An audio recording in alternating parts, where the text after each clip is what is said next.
Well, then I'm going to introduce Christopher Decker. He is the I can't say that. Laboratory supervisor. You can't say forensic. No, we got you to say both, right? That's great, I knew one. Very good. And he's going to tell us all about his job in 30 minutes or less. Okay. We're looking forward to it. Thanks for coming. Thank you for having me. It's a pleasure to be here. I'm a huge gun enthusiast myself. A little bit about me that's on that paper. I got my bachelor's degree in biology in 2012 from Chicago. I'm from Ocala, so I thought I want to get away, try something different, go somewhere new. Chicago is that. I loved it. I have a lot of love for Chicago, but I was ready to move home after 4 years. I've been with the Sheriff's Office for 12 years, so I began in October of 2012. So October 1st of this year is my 12-year anniversary. Time has kind of flown by. Every year that happens, I'm like, how's it been this long? I spent 10 years in our DNA laboratory, 1 year in our firearms lab, and I've been in this position for about 8 months now. So I've got good experience in the laboratory side of forensics. I'm also certified as a crime scene investigator by the International Association for Investigation. So I'm going to try my best to talk about the entire forensic unit, which is a lot of different units, in 30 minutes. 2 things about me. I usually have a PowerPoint when I do this, so if I get off track or I'm down a tangent, I apologize in advance. Number 2, I talk fast. I'm high strung. If I'm going too fast or you don't understand something you have to clarify, please just raise your hand, ask me to slow down, ask me to clarify. I'm very informed when it comes to this. I like to talk, I like my job, so you're really in trouble with this one. The first unit of one more thing about me I get asked a lot. I'm a civilian, I'm not a sworn law enforcement officer. A lot of departments or agencies in the South are moving towards civilian forensic. And other units, but specifically forensics. So I do not carry a gun on duty, though I am, like I said, an avid gun enthusiast. I conceal carry when I'm off duty, when I'm allowed to. So I really appreciate not only Larry giving the firearm safety, because as he said, that's a horrible story, tragic. I've seen my fair share of accidents as well working in forensics.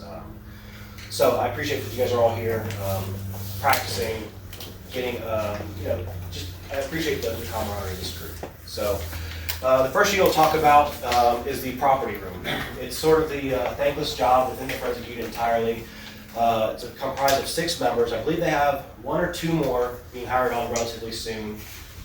They're in charge of 86,000 items of evidence at the moment. So officers, deputies, crime scene investigators, detectives, etc. They collect evidence, they bring it in, enter in the computer, boom, and then they're done with it, never see it again, hopefully, until court. Well, while that sits in the property room, it doesn't just sit there somewhere. We have people who are responsible for showing evidence to defense attorneys, showing it to prosecutors, sending evidence off, like drugs for drug testing confirmation, sending certain DNA off. We do a lot of processing in-house, but there's still some things we can't do. Creating copies, so that's a huge job. There's one person's sole job is dedicated to creating copies. So, for example, if the state attorney's office wants body camera footage or a document that was collected, their whole job is to go pull that, scan it. So, very thankless. They do a great job at it. I'm proud to say within the last, I believe it's 8 years, we audit once a year all of our evidence. There's not been a single item lost or misplaced. They do and when you think 86,000 items, which are constantly coming and going too, it's not a static 86,000. They do a great job. When I started, I believe we had about 160,000 items of evidence because we did not have a disposal team. So there's one person whose entire job is just to go through this evidence and figure out what's past statute of limitations, what's been tried, prosecuted, what's been dropped by the state, and they can get rid of that or dispose of it as necessary. They organize drug burns every so often, so I think actually next month we have to go to take, it's usually thousands of pounds of random drugs to Hillsborough. They have a nice incinerator, they have filters, so all that gets burned up, caught in the filter so it's not released into the environment. So they have a very large, extensive job. Like I said, I'll say it again, it's so thankless, but we as a county are fortunate that we have people that care about it, they're dedicated to staying on top of that because it's there are no breaks in the property room. I always joke, like sometimes, if crime scene's slow, you can run and grab a coffee. There's no crime scenes. Fortunately, nobody can kill you. There's no breaks in the property room. There are constantly things to do. They're constantly looking for help. So, that's one part of the forensic unit. The most notable part, which I'm sure you guys are aware of, are the crime scene investigators, crime scene technicians. There are currently 8 total crime scene investigators, or 7, sorry. We have 1 hired, she starts in January. So 7, soon to be 8. They cover the county 24/7, 365, Christmas, Thanksgiving, etc. There's always somebody on call or on duty. Another unit to be very proud of, they are extremely proficient in what they do. They are training all the time. So because there's 8, we're able to send people to different trainings. For example, buried body training is something we want all of our people certified in. It's sad to say, but we get a lot of buried bodies in Marion County with the forest. People commit crimes, even from out of county, they'll come here. Like I've worked several from Volusia, for example, who drive into the forest, take a body somebody they've killed, or even somebody that's maybe like overdosed on drugs, but the people are hanging out with might have warrants, so they can't call the police. Take them to Marion, bury them. They're excellent at this. We've worked with several other agencies who've had, like I said, their cases brought to Marion County, so they'll come, and every time they come here, they always pass along their praise for our unit, because when they're doing these buried bodies, there's a whole lot that goes into it that you don't realize. For example, when I did my first buried body, I was like, man, let's get a bobcat, let's get a shovel, let's get digging. My mother's house was like, whoa, back up, buddy, back up. This is very slow. So, you have to make a grid so you know where everything comes from. You take about 1 inch of dirt at a time. So what I thought was going to be a quick, couple hours digging like I'm digging for underlying utilities was not true. It takes days generally on a buried body, depending on the depth. So while we have, we'll have what we call the work out there, different deputies who want to come and get some overtime or comp time or field force. And then the crime scene investigators sort of run the deal. So, I mean, they're putting flags on the ground. So every artifact, a ring, a shirt they might find, they're documenting that. They're measuring it. They're what we call triangulating. So they'll find 2 points nearby and say, okay, well, this is 18.6 feet from this spot, 17.6 feet from that spot. And I have to be careful because I can talk about that for 30 minutes. So, buried bodies is a big thing.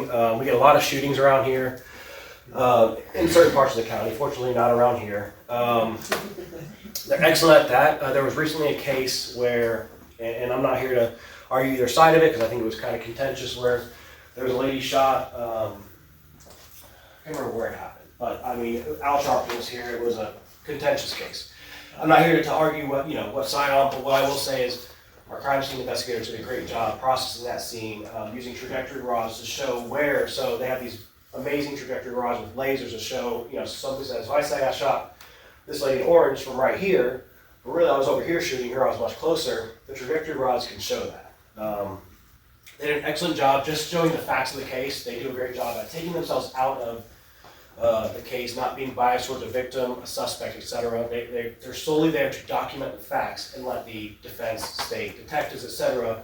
decide what happened, or not decide, but present their facts on what happened.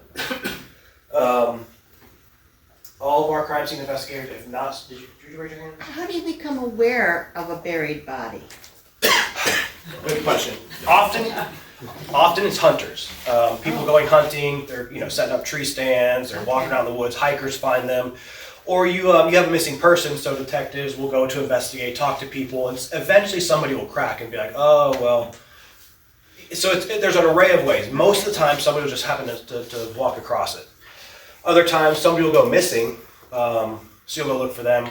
Generally they don't happen, like I said, they'll come from another county, but generally people don't want to go too far with a body. So it'll be somewhere around their house or the victim's house or a place of interest. We have what's called a field force team, and their job, they have a lot of different jobs. In this case, we use them to go comb the woods. So there may be 20 of them, 4 feet apart, walking straight through the woods this way, walking straight through the woods that way. They've found a lot of bodies for us, and we have indications. So there's a lot of ways. There's been one more way. People that are in jail that want to reduce their sentence will say, hey, I know where so-and-so's buried. Talk to the state, see what they can do. And I apologize for my phone, I'm on call, so I'm leaving it on. I normally would put on vibrate, but just in case something crazy happens, I need to be aware. Yes, ma'am. Yeah, do you use dogs for missing children and missing persons? Yes, we do. They're very helpful with an asterisk. And the asterisk is their noses are so sensitive, they smell everything. So let's say there was a burned body, and as you burn stuff, smoke comes up, little pieces of paper will fly off, piece of fabric, so they smell everything. So they're helpful in guiding us to a certain location, but then from there we use different methods. field force. We use probes, so if you dig a 6 feet hole and bury it back in, that sand's going to be very disturbed and loose. So you take a probe and you walk around the woods for a little bit, and eventually that will, it's like, okay, there's something here to dig. So that's just a little bit of the capabilities of our crime scene unit. Again, they have a lot of other stuff they're fantastic at, but I have to limit this to, all right, I'm going to vibrate it. I think that's a group text. Yep. Try to limit to 30 minutes. There's a lot of capabilities they have. They're rest assured that they're all certified by the IAI, and if they're not, it's part of their requirements for their job to do so. And all of our people within the crime scene unit are either studied crime scene investigation in college or some sort of natural science, so they have a good background in it as well. Another aspect to our forensic unit is the latent fingerprint lab. Pretty well known what they do. I worked alongside them, like I said, for 11 years before I became their supervisor, and I thought I had a good idea of what they did. Until I became their supervisor, I said, well, I need to spend some time in here. So I think I took the first 3 months, and I really worked out of their office. Like, I did other tasks, but I was in their office with my computer, working, watching them, trying to find their workflow, their roadblocks, what they're good at, what they need help with. And in doing that, they was like, okay, well, this is the print I'm comparing. So if you have what they call temprints, like people take their prints and put them on paper, it's pretty easy to look at those and go, oh yeah, because you can find the core, you can find different features on there because it's so clean. Then they put them on latent cards, like from crime scenes, and my mind started spinning. The fact that they have the eye to look at a latent print, you don't know what orientation it's from, what finger it may be from, how the finger was laid sideways, front, is it a thumb? It's absolutely amazing that they can sit down there, look at characteristics on your finger. So if you guys look at them, you'll see that everyone has a core feature here. There's loops, whorls, and arches are your main features on all your fingers. Your different fingers may be different, but so when you have that, it's easy to figure out, oh, well, that's probably the middle of the fingerprint. But often it's a touch. So for example, if I were to touch this table and I were standing here like this, my core feature is not going to be on there. They can look at that and be like, oh yeah, that's from the tip. That's from the tip of a finger, or that's from a mid-digit. It's absolutely amazing. So what their job entails is, number one, they have a 10-print duty to their job. The state will ask them to compare 10 prints, which is arrest records from suspects. So say I get arrested for a robbery and I have 6 arrests before. Well, if I'm convicted, the latent print examiner will take those 5 prior arrests, take the prints and look at them and say, okay, all 5 of these arrests are Chris Decker, and number 6 is also Chris Decker. So that will affect my sentencing. That takes a lot of their time, but the main component of their job is latent print examination. So they take prints from the scenes. Every single print that is taken in the Marion County Sheriff's Office goes to our latent print lab, which has 3 examiners, and they examine them for whether or not a value. If they are they a value for AFIS, which is the Automated Fingerprint Identification System, or are they a value for manual comparison, meaning there's not some great data there, but if you give me a suspect, I can tell you if it's him or not. And lastly, if they're a value for exclusion, because again, we have all these core features. So I had a whorl on my right index finger. Say I get, this print is an arch, and I have no arches, they can say, yeah, this is absolutely not Chris. I can't tell you anything more than that if it's not Chris. AFIS is a great, amazing tool. It has the ability to search local, so the state of Florida, all arrests in the state of Florida, and nationally. So as kind of like you would see on TV, these examiners find prints of value, they enter them into this computer system, bam, they go on there and plot little points that they say, like, this is, I'm going to get technical here, so there's going to be a bifurcation, an ending ridge, a dot. They'll plot those out, they'll say this is the orientation for up or whatever it is, and they'll get 10 returns. Every single print gets 10 returns, and it's their job to go through and determine whether or not these returns may be that person. So they had, I believe last year, they had something like 300 AFIS hits alone, not to count their manual identifications, their exclusions, etc. So they stay busy. They're fantastic at what they do. I've been fortunate to have one of my examiners has been doing it for 19 years. She's the guru. I have one that's been there for 12 years, and then one who's been there for 2. But she's my go-getter, man. She's excited to learn. She learns everything she can. She wants to do crime scenes. So I'm very proud of the work they do, and I was always impressed by them, and I always have respect for them. But becoming their supervisor, I realized how technical their job is, how their eyes have to be so keen to what they're looking at. So that's another aspect of our lab. We also have the DNA lab, which I'm a little biased because I spent 10 years in there. I sort of, it started before me, it started in 2007. I came in 2012, but I came at the perfect time, I would like to say. When I started the DNA lab, our job was primarily screening. So what that means is finding sources of DNA, such as blood, semen, saliva, touch DNA, rare DNA, hair. And there's other things that may be relevant to certain cases, like for example, glass, if somebody breaks glass. And what we do is we take those items, screen them, pick 5, and send them to FDLE, which is the Florida Department of Law Enforcement. That's our state laboratory. They have full-blown $1 million labs to do DNA processing. We still use them. They're a great resource, but within the last 10 or 12 years, we've actually moved towards rapid DNA. I'm extremely impressed with it because 12 years ago when I started, if you talk about rapid DNA and having the ability to do DNA in a machine like on this table, people would laugh in your face. Like, that's never going to happen. This costs millions of dollars, multiple rooms, robots. Again, it was so extensive. Fast forward to 2024, realistically probably 2018 or so, we learned about technology that can develop a full DNA profile within an hour and a half. So within the Marion County Sheriff's Office, it has its limitations still. We can now compare profiles. So if we have a suspect and it's, for example, blood. So say there's a burglary that happens, suspect cuts himself breaking through a window. We can take that blood, swab the suspect, and run one swab in an hour and a half, another swab in an hour and a half, and it will print us out a whole report saying, yep, John Doe gave you that blood. Well, 99.999% chance John Doe left that blood at the crime scene. To give some context on that, right now it varies depending on how many analysts FDA has, where their training is, are they working on validating new technology. So it can vary. Right now, as we stand, if we had a homicide today and asked FDA to rush DNA processing, it would take 6 weeks for a rush case on a homicide.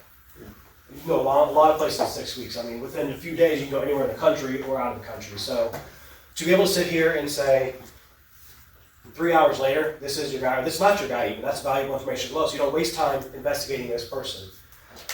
It comes in handy, I hate to say it, we have cases where an underage woman has a baby with a man who's way too old for her, it's illegal. You can swab the baby, swab the dad, you don't even need the mom. Swab baby, swab dad, 3 hours later, that's the dad. That 40-year-old man had a baby with a 16-year-old woman, he's in jail. She's not living with him anymore. Yes, sir, go ahead. I say, on the DNA, Larry's put his hands on the table. If you just came in here and he wasn't there, how do you find his DNA? How do you raise it? Good question. So you wouldn't really raise it. That would be touch DNA because he's touching it. So you can still get it though. So let's say Larry's in CODIS. Not everybody's in CODIS. Your DNA is not automatically entered. They actually do a very good job. I'm pro-gun. I'm pro-Constitution. I protect your Fourth Amendment rights. So only certain samples, arrestees, crime scene samples, and suspects can go into CODIS. So, Larry's probably not in CODIS, but let's just say he was. Say there's a video of Larry walking in here, stealing some stuff, he leans on the table a little bit, maybe he drips on the table, we can swab that, take that swab. We have to articulate that, yes, we believe this is suspect DNA because he's on video, we saw him touch this table, we swabbed the spot that he touched this table. That DNA will ultimately be processed and end up in CODIS. If Larry's in CODIS, it will eventually get a match. It's a very complex process, but to make a long story short, you pop the DNA in there, within hours, a day, depending on how long it takes to search, you get a match and it will come, you get a hit saying, hey, this DNA matches the DNA from Larry. Here's an investigative lead, go check it out. What does CODIS stand for? Sorry, good question. CODIS stands for the Combined DNA Index System. It's the database that we see on TV, we hear about that's run by the FBI. That is, to me, CODIS and APHIS, the fingerprint and DNA database are the biggest tools so far in forensics. They solve a lot of cases, they close a lot of cases, and like I said, I'm proud to say that you can't put any DNA in there. So I couldn't just walk in here, take your DNA and throw it in CODIS. FDLE called me and said, well, what's this DNA for? He's not a suspect in anything, so take it back. So suspects, arrestees, crime scene samples go into CODIS. Yes? Do you do anything with cell phones, locating people or at sites? Yes, we have actually 2 digital forensic technicians. That's their entire job. Oddly enough, bureaucrat stuff, not that I don't love our sheriff's office, it's a great place. They are under major crimes. So they're digital forensic technicians, they work with evidence, but they're not actually in our unit. Part of that I think has to do with like keeping units even. You don't want one person supervising way too many people. But yeah, they can get stuff out of, again, with a warrant, cell phone or permission. So if I'm a suspect, I say, yeah, you can search my phone, then they can do it. These 2 people are well above my head when it comes to technology. But infotainment systems in cars, they can figure out where you've been, cell phones, watches, anything that is storing any data or connected to any sort of internet, whether it just be connected like your car connecting to your phone, which has internet. there's tons of information that can be let off of there, and it's helpful because, great question actually, I'm glad you brought this up because I have a good case story. Probably 6 or 8 years ago, we had a case where this guy called and said, hey, my wife, she took off, she left, she's gone. I don't know where she is, I'm reporting this in person. Help me find her.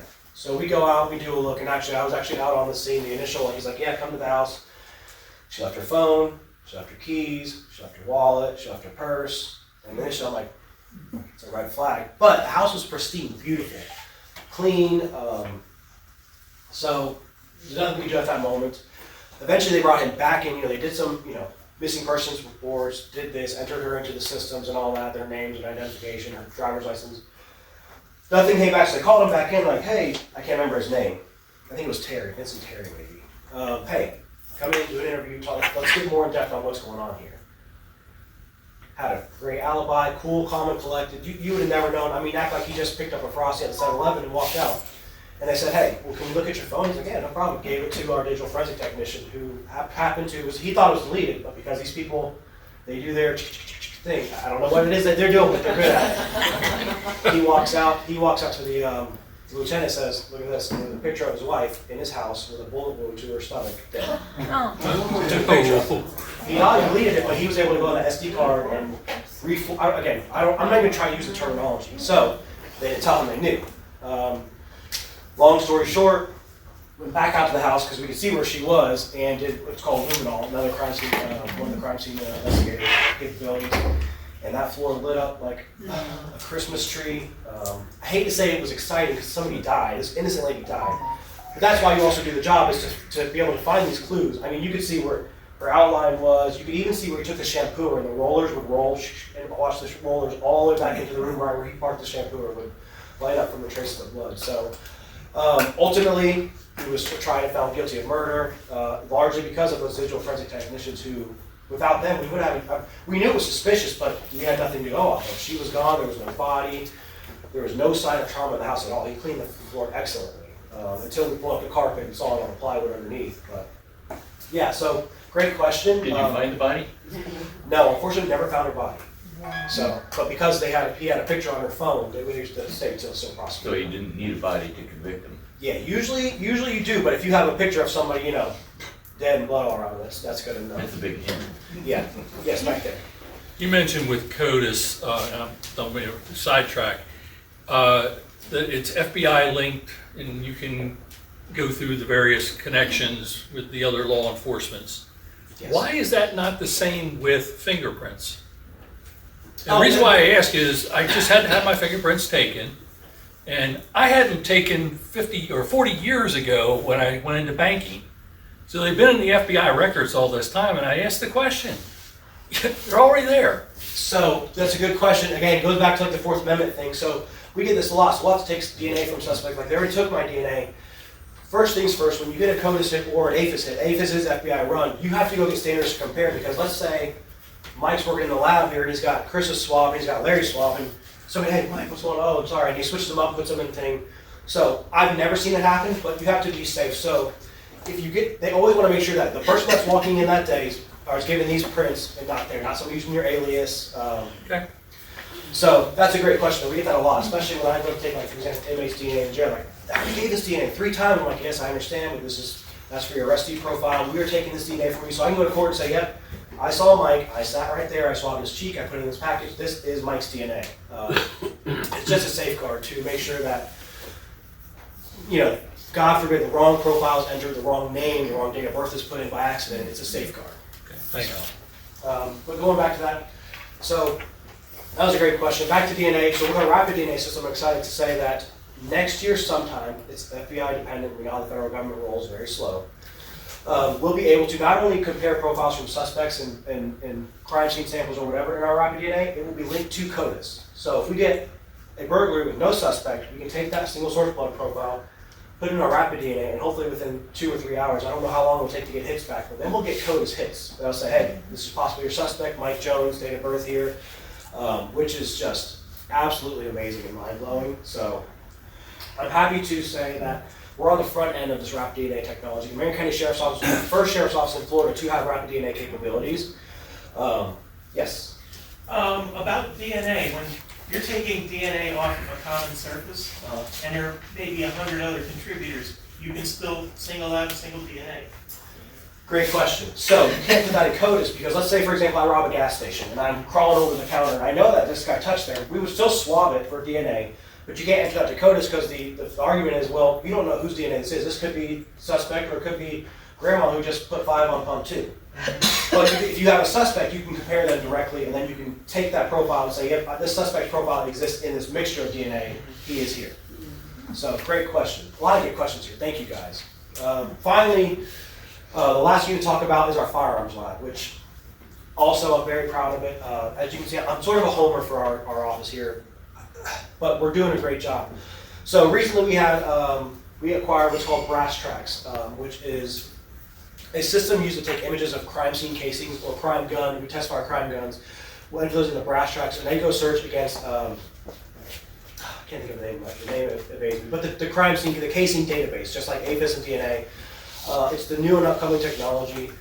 So we have the ability to, within hours. So for example, I don't work in there anymore, I'm the supervisor, but I probably once or twice a month I'll go, or once every other month I'll go into the lab and enter some cases just to maintain my proficiency, just in case my guys are out, they're sick, whatever it might be. So I entered from a random shooting at a building. There's no suspects in this at all. 2 casings, and I was able to identify there was 1 Glock and 1 looked like a SIG. Shell casing, both 9mm, so I put both of those in there from the same case. Got home, that was probably 2 o'clock. By 7 o'clock I got home, taking off my belt, checking my phone, make sure there's nothing urgent. I already had 2 urgent leads from ATF.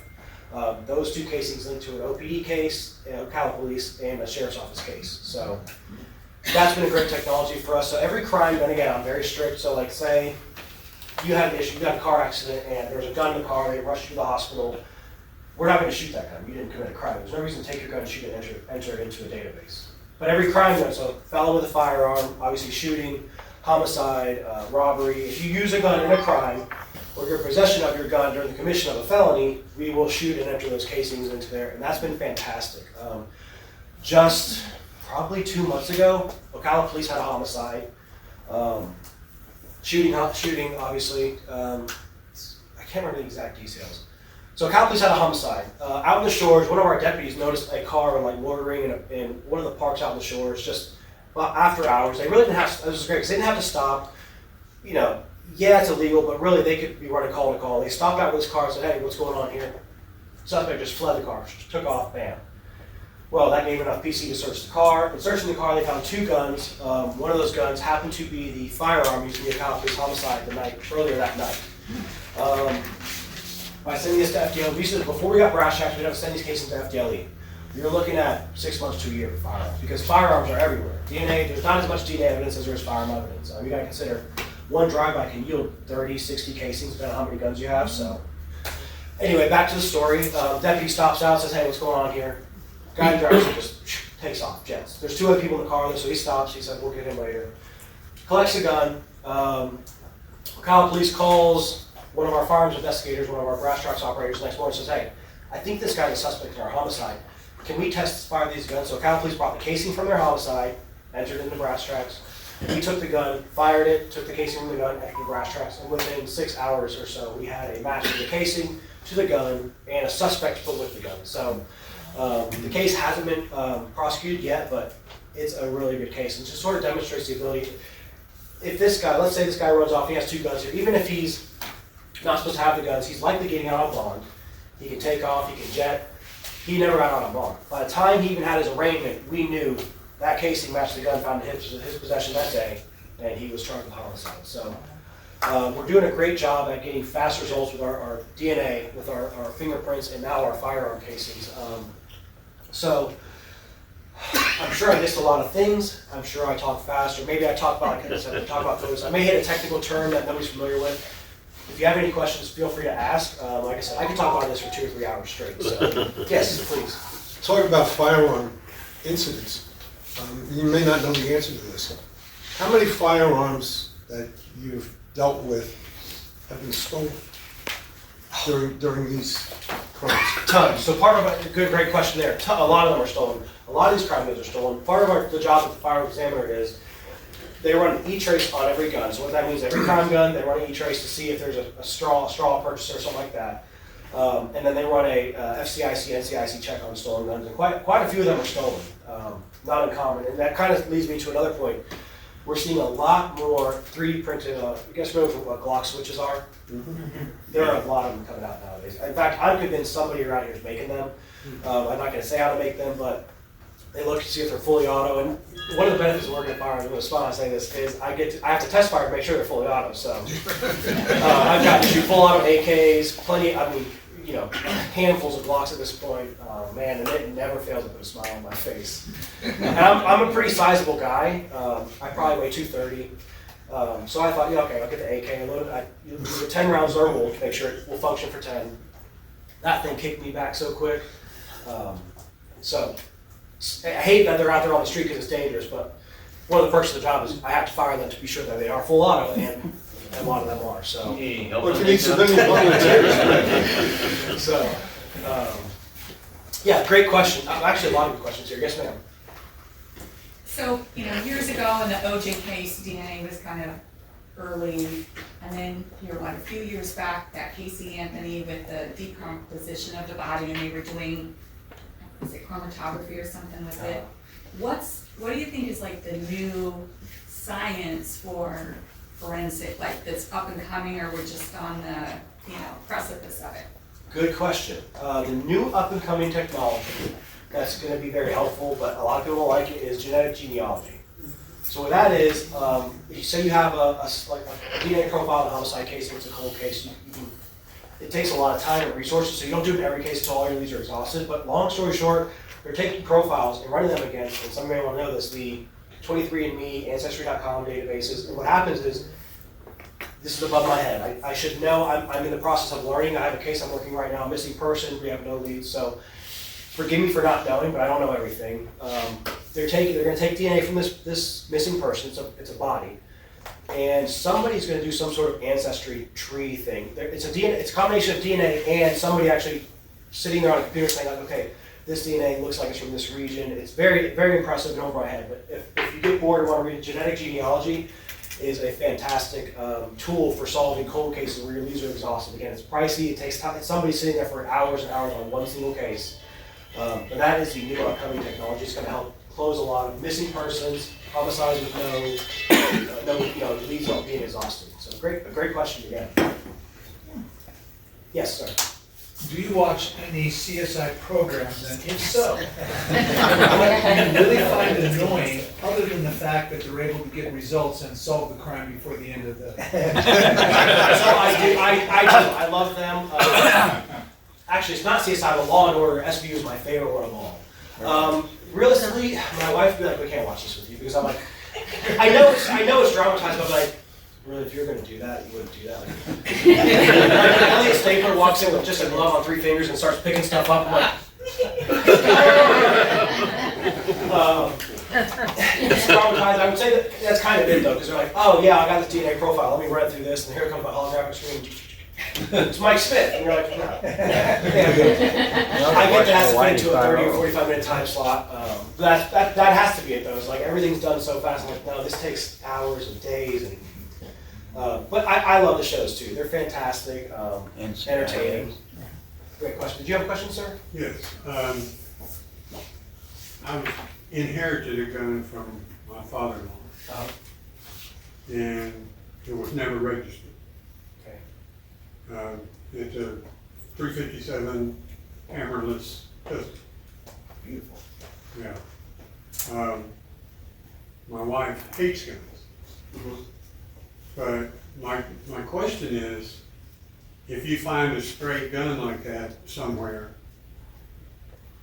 is there any way that you've been able to trace that gun back to gun sales, where you would be able to find out who bought it originally?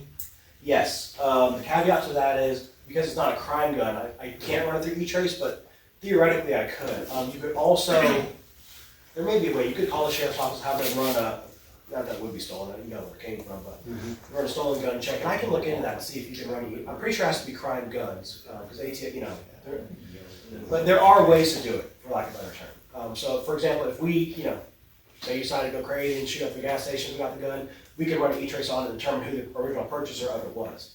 Now, if it's sold 6 times, you're out of luck there, but that's where you have to go investigate, you gotta talk to people who you sell this to, who sell this to, so. Well, I think my father-in-law probably traded it for something, or traded something for him. Makes sense. He was, he owned a radiator shop in Vegas next to the Air Force Base. He did a lot of work for the soldiers who didn't have the money to get their car fixed. So, looks like he bartered. Yeah, his gun collection had like 31 guns in it. Oh, when yeah. when he passed away.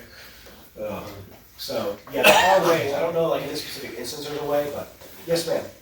Just a question, with all of the illegals crossing the border, we obviously don't have their DNA or fingerprints. If they commit a crime, how do you possibly find them? Like someone from Tren de Aragua, the gang from Brazil? Yep. You see them running all over Colorado. How do you possibly find them? And if they leave DNA, can you trace a person's ethnicity through the DNA? So, all great questions. We'll start with how do you find the people that are coming through the border. Sometimes you can't because they have no documentation on hand. There are though, APHIS, it's actually called ABIS now. There's a separate program which is still ABIS called NGI. I think it's National Global, I can't remember the actual acronym, but it's searched nationally. So, let's say these people were arrested in Venezuela or whatever, and they put their prints into, they get arrested, they put their prints in the database, then you can still get a hit from international cases. We actually just recently helped, I think Sumter County identify a suspect in a homicide that was, I can't remember, South America somewhere.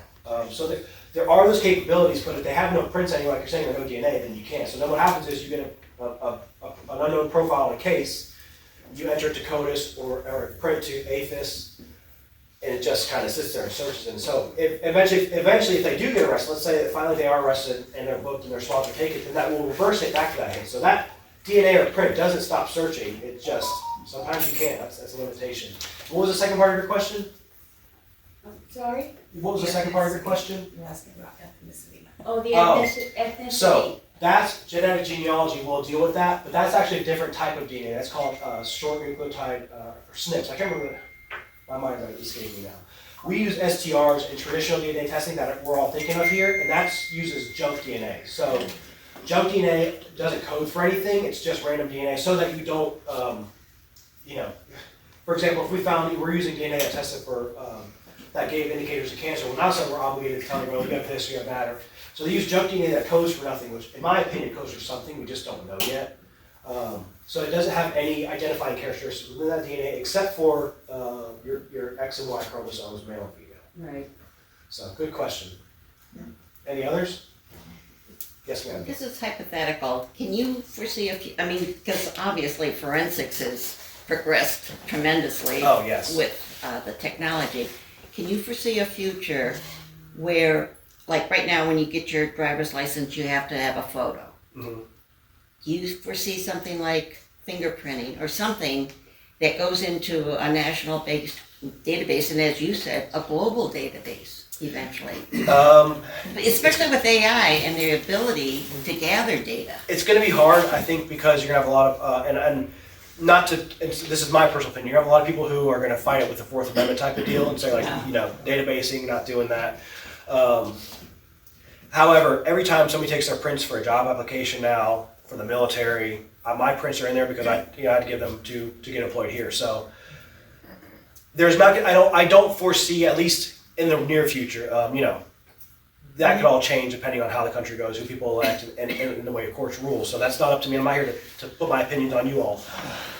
Right now, I don't foresee that happening. No, it would be way in the future. Yes, very much in the future. Just like the ability to have your forensics abilities right now have taken time. Yeah. With new technology. Yeah, I don't foresee it in my lifetime, but again, we don't predict the future, so.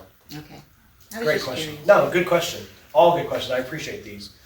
Anybody else? One more question. I was in the military back in the early '70s. Is the prints that I gave them, are they on file still somewhere other than the military? That's a tough question to ask. I'm going to explain why. They were taken on paper back then and probably stored physically. So They technically could be if somebody in the military decided we need to start entering these and scanning them in, but it would take somebody scanning yours and however many thousands and thousands of other prints there are. So I'm gonna say most likely they're not. You know, that doesn't mean one day somebody in the military can't say, hey, we need to digitize these prints, get started. So. Well, we all have our prints on file if you got CWO. Yeah, actually, yeah, I have mine as well, so. So, Yeah, it's, so, there's no forcing, but when you do certain things, you put them on and now they're available, so. Question? Oh, okay, sorry. Me? Yeah, sorry. Oh, I was asking clarification from my husband. When you talk abbreviations, I don't know, so. Any other questions? Anything I said that, again, a term I used, an acronym I used, that was not, I didn't explain? Very good. Yes. Just a point to make, and I went through this personally. People are asking about decades-old records of fingerprints. Remember, those were your fingerprints 25, 30 years ago. If you now work as a mechanic, or you did this, or you did that, or you burned your fingers, you create scars on your fingerprint tips. It changes your fingerprints. So now, someone asked about why couldn't they just take my fingerprints on record from 25 years ago. Your prints now may show different characteristics than they did back then on record. That's a great point. So yeah, very good point. You still have a lot of data in there, so they should be able to find certain data in there to identify you, but it can change. In fact, one of our latent print examiners just yesterday took prints from a guy, and I could be saying this chemical wrong. Is it creosote? So like fencing it? He had no prints. His fingers were smooth scars. So it's kind of pointless for him to take those. But yeah, I couldn't get into Disney World about 12 years ago because they had the fingerprint scanners. They couldn't read my prints. Yeah. Well, when we got our concealed carry, and I wasn't in the military, Bill was, but I quilt and I also played the violin in high school, and he said, you may have to do it again because they were pretty faint. Yeah. And so that's a good example, like how that, it did go through though. Yeah, it's a great example. Like I said, there still should be data there, but at the same time, they're very different. Yes, sir. I just wanted to make a point. This fellow over here has no prints on file and an unregistered 357. He's good to go. I'll take him back with me. Yes, sir. Okay, in reference to the military they've gone from prints to Panoramic, they did the dental, now they do DNA. So everybody in the military has a DNA on file, you know, as of today. So, and then that's something why, because it's, you know, you can't change your prints, you know, that could happen, so now it's DNA, so. Yeah, the caveat to that is correct, but I don't think their DNA goes straight into CODIS. The military keeps all their stuff in. God willing, yeah. If we had a suspect in the military, which we did years ago, I got called to a homicide on Christmas. You have to deal with the military and go through their chain. You know, I was not in the service, so I don't know. I can't remember the name of the agency that does it, but I remember years ago dealing with that. So they'll provide it, but you also, it's not like you can just put it in the system again. You have to go through a whole request process and up the chain of command, stuff like that. So, and then usually the military, everything's at agency. It's Friday, so I apologize. Courts will usually handle it at that point anyway. So. Do they ever get involved with iris scans? To my knowledge, no, but that's coming out. So I went to. I did that 20 years ago just to get into the airports and get through the clear system. Yeah, so I'm sure that's somewhere out there. That technology exists, just not in at least in my world of forensics yet. The technology absolutely exists though. I mean, I went to a conference. IDME is a company that makes our fingerprint equipment and our database, and they're really charged like the interface to APHIS. The technology I have that for human identification is like crazy. I mean, for example, stadium. I saw this thing we're doing in stadiums. Like every single person sitting in a stadium at a Gator game, for example, they can identify them. You know, perfect 4K picture. So yeah, that technology exists. To my knowledge, it's not being used to a large extent, at least in forensics at this moment. Well, that leads into facial recognition. Yeah, also exists. So again, use more of large scale settings to identify, you know, I would assume and hope to identify people of interest or people that may mean harm to large crowds, but all great questions, comments, etc. Anybody else? Yes? Do you do document examination, like fingerprints and? Yes, so our crime scene unit has the ability to process paper, a number of things, paper, wood, et cetera, anything porous for prints. They use several different chemicals, most notably anhydride, if you've ever heard of that. It stains prints on paper purple, so wasn't that long ago, we had a threat to the sheriff, you know. I can't remember exactly what it was, but they sent out a letter to the sheriff, and then they brought the forensic unit and said, hey, can you get prints off of this? They got the prints. It was a guy that was in our jail. Yeah, so yeah, they got prints off. It's convenient. What about signature comparisons? So we don't do that, but there are, the state lab will do that. There's a couple analysts at the state lab that do handwriting comparisons. And again, listen to them talk about, holy cow, I'm thinking like, what are they just looking at, like, oh, this looks the same, but no, I mean, the direction you write your letters, where you stop. It's used, all of that. Yeah, it's really impressive. So we do have handwriting analysts for this, that work for the state. Basically, you're saying you can't get away with anything anymore. Yeah, well, they still do sometimes, but yeah, I mean, just in my 12 years in forensics, the jumps in technology are just, you know, it makes me happy, it makes me smile, and I like doing it. Again, I'm an advocate for 2A myself, so oddly enough, I like to be able to provide evidence against people who are using guns and crimes, because these people who use guns and crimes are criminals, and then everyone wants to come after everybody else. So put them away, be done with them. I enjoy being able to do rapid DNA nowadays is a fantastic tool, and hopefully next year, you know, we're promised next year, we'll see if it goes through.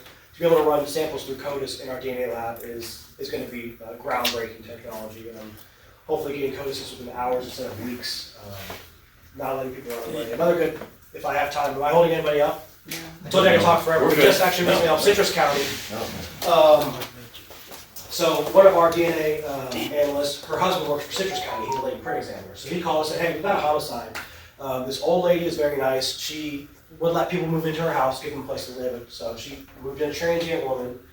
To make a long story short, the transient woman ended up calling the police and says, hey, this lady here, she's dead. She's wrapped up in like a blanket or a rug or something like that. Medical examiner office determines it's blunt force trauma to the head. She'd been in the house for days before the transient lady called it in, so she was a prime suspect. They arrested her for something. I think it was something related to like disposing or not reporting a crime or something like that. Very, very minor. So Johan from Citrus County calls and says, hey, can you guys help us with rapid DNA on this? And I said, okay, well, what do you have? They found a hammer in the transient lady's room with, I'm talking, a speck of blood on it. She would have no clue it's there. So, you know, you'd have to actually look at it and examine it and realize, oh, that could be blood. So we take transient lady's standards, swab that speck of blood, run it through rapid DNA, and 3 hours later we said, yep, that's the, victim standards. Took the victim standards, identified it to the blood on the transient lady's hammer in her room, and then he was able to go to court the next day and say, look, Your Honor, this is the victim's blood on the hammer found in her room. Judge said, yep, good point, no bond, she'll stay here till trial. So we didn't convict her on that, and we'll still go to FDLE for comparison, but just another example of a transient. She has no home address, she can't find her, so the ability to, within 3 hours, say, yeah, this victim's blood is on that hammer in her room, kept her from being bonded out on these, you know, tiny, smaller charges rather, and we're able to no bond somebody who's prime, good suspect in a murder. Yes? Does your team do anything with like voice technologies, just, you know, recordings of voices, or how crime victims can describe a voice, or is there anything? No, not at the moment. I don't really think I've ever dealt with that. That would be more of a digital forensic type of thing though. So like with AI, how they try to mimic voices. That's going to be a problem. Yes, ma'am. Yeah, I have a question. Years ago up north, besides being a photographer with the politicians, celebrities, I was looking into being an FBI agent, and with my application and everything, they took my fingerprints. Is that still on file? Most likely. Again, it depends on the year. So if it's done paper by paper, it can be digitized and put on file, but it's just a matter of whether or not they are. So for example, we had our latent print examiners within the last 8 months of working on what we call the Latent Project. All the temp prints that were taken from like the 70s, 60s, 80s that were not digitized, FGLE called and said, hey, we want to get these digitized, put them in all your suspects that are on paper but not in APHIS, put them in APHIS. So we just spent 8 months, they would go through, I'm tens of thousands of prints to determine which ones were already in APHIS, so they would throw those out so don't waste your time, alphabetizing them, organizing them. So Right now, we have probably 120 file boxes stacked full of prints that will be going to FDLE, and at some point, they'll be being digitized. So same thing would apply there. Depending on if they're ever going to, whether they're out in the process, or if they have, they're eligible for it. Whether or not they're in there is up to that agency. Yes. What about background checks? I worked in human services, so every job I ever applied for, they had to do a background check. Is that something that they do like still, or is there a time frame on that, or how does that work? Is that part of crime investigation, or?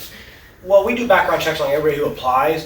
It really wouldn't go into anything unless you got prints done. If you got prints done, it's probably somewhere to be found. Like, sometimes when we were looking to hire people, we do a background check, and it was old, and it was a very old crime. Old, like. Yeah. And they're like, I don't know that that's really relevant. It's a petty crime or something. And yeah. But it's something that they did, you know. Yeah, I mean, like I said, if there's nothing, your crimes will be stored. You know, there's always record of your crime, barring you're a juvenile or it was expunged. Even then, law enforcement, military can get a hold of it. So yeah, most crimes done by adults will stay on there, you know, indefinitely. So. Any other questions? I got one Excellent. more. Do you find that criminals are more aware of forensic science and try to hide their crimes more? They absolutely are. I mean, like we were talking earlier, the shows exist. Whether or not it's truthful, the technology behind the principle behind what the shows are showing is mostly true. I think where the problem comes is usually when you're committing crimes, so you go to someone's house and murder them, you're not going to see. You think like, okay, stay there, but there's just always evidence everywhere. For example, that speck of blood on the hammer. You never know that was there until somebody did a search warrant and was looking for an item that caused blood force trauma. So. Yes, they are, but there's still evidence everywhere. One of the principles we go by in forensics is low carge principle, which means like everywhere you go, everything you touch, you take something with you and you leave something behind. That's low carge principle, and so they're more aware, but there's still most of the time good ways to catch them. And when there's not, good police work is still very valuable. That solves probably more cases than forensics still to this day. It gets forgotten about because forensics is cool and fancy, but good police work goes a long way. Knocking on doors, interviewing, so. Yeah, and most criminals can't remember what they touched or. Yeah, and again, so say you go to somebody's house and murder them, you're not going to hang out there for somebody to knock on the door, so you get scared, you run, so. Or even if you do clean up, you miss something. Absolutely, like the guy that killed his wife. We couldn't see it with the naked eye, but it was there. Well, he was unaware that it was still safe. Yeah, he thought he had us. So, got it. Well, I appreciate you guys having me. I went a little over, so I apologize.